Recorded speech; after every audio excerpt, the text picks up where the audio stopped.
Au nom du Père et du Fils et du Saint-Esprit, le Seigneur soit avec vous. Nous sommes au lundi 16 mars, lundi de la 4e semaine du temps de Carême.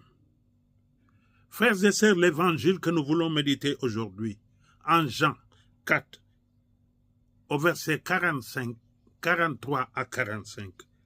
Ce verset nous présente une scène simple et profondément révélatrice. Un homme officier d'un roi vient trouver Jésus et lui demande de guérir son fils malade. Jésus prononce une parole.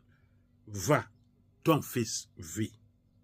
L'homme croit à cette parole, repart et en chemin apprend que son fils est guéri à l'heure même où Jésus avait dit ton fils vit.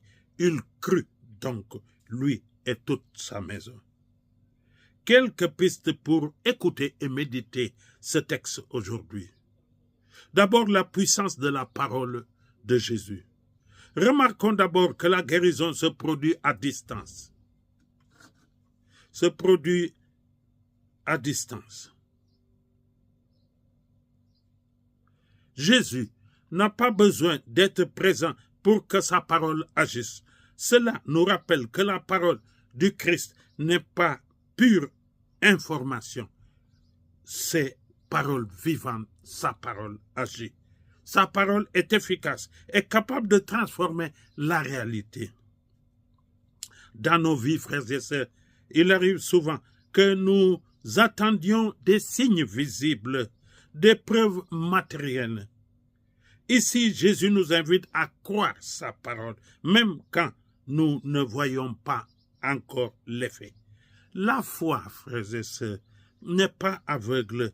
Elle est confiance en celui qui dit la vérité sur la vie. Une foi qui ose demander. L'officier fait un effort. Il vient de loin et implore Jésus pour son fils. Sa foi commence par la supplication, par la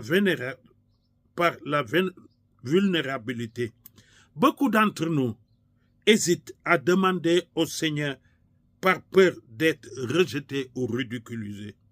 Cet homme montre que la foi, frères et sœurs, commence souvent par un pas simple et audacieux. Présenter nos besoins, nos familles, nos peurs devant Jésus. Il n'y a pas de foi sans dépendance. Le temps de Dieu est la réponse immédiate. Le récit souligne un autre